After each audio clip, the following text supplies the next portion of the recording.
In order to make a great indie film, you need great locations. And in order for that to happen, we're really looking for the kindness and generosity of people in our community. Here we are, Eric, the owner of the Energyplex. Thanks for having us today, Eric. Hi Troy, how are you? I'm doing great, and I'm so excited because today we're about to film the most exciting part of our movie so far, and that's some of the special effects that you're going to help us out with. And I will be totally happy to do that. So tell us, in the film, we're going to be lifting our actress, or our actress is going to be floating into the air. How are you going to be able to help us with that? Well, hopefully what we're planning to do is we're going to put the actress a belay device on and a harness on, and that way we will be able to belay the person, like pull the person physically up from the ground and while filming, and then hopefully that gives the special effects that you need. Tell us a little bit, how long have you been running the Energyplex for, and what was your vision behind it? My wife and I, we've run the Energyplex for since 2011. And our vision behind it was to create a facility where kids, families, basically all people of all ages can have fun and energize. I'm curious, when you first got the phone call and someone said they wanted to film a movie in the Energyplex, what was your first thought? I was kind of surprised with it, but at the same time, I'm really happy that with this, with helping you guys, we're able to support the community in making hopefully a great movie, and hopefully you guys are successful with that. And thank you so much. Let's see what we can create today. Thanks, Eric. You're welcome.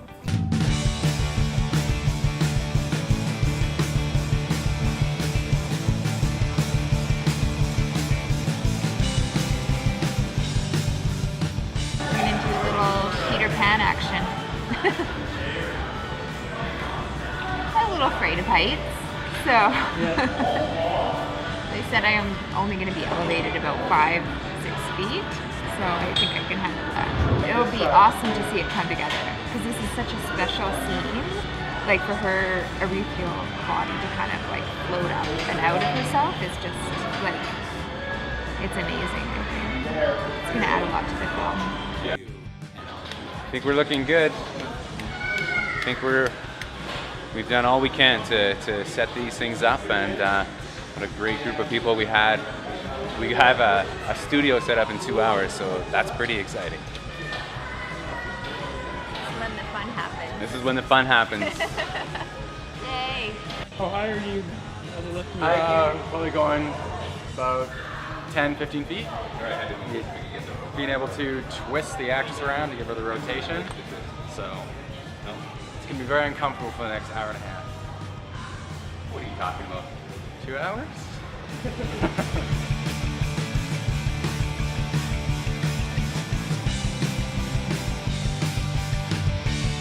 What would it feel like Action. if you could experience yourself fully, the real you?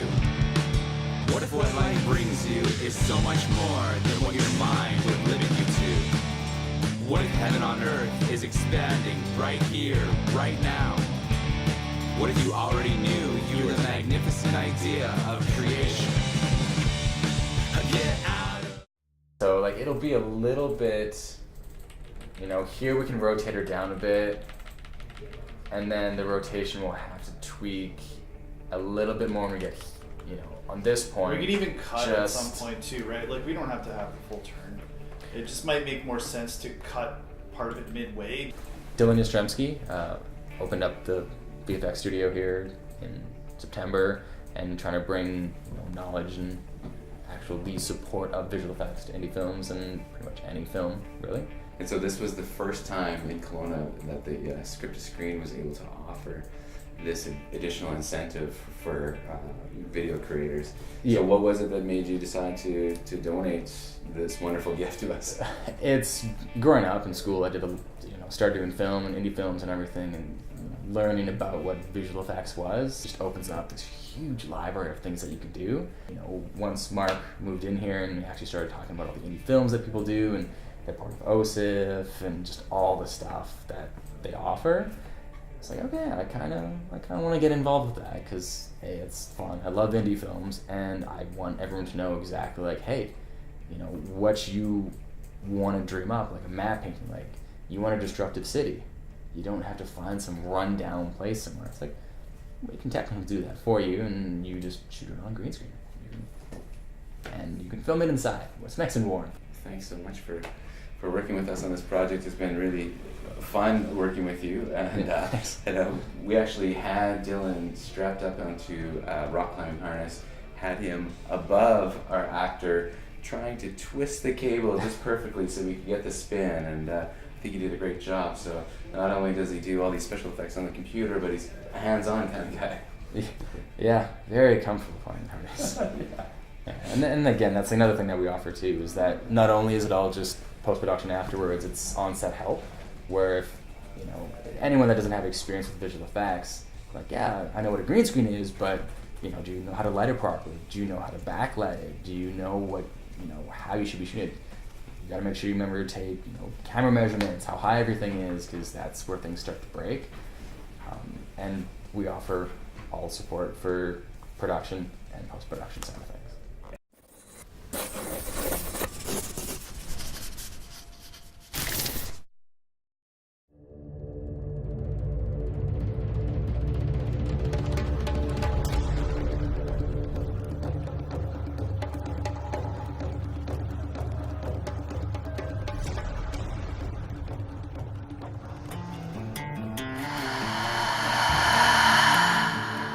Out of the darkness,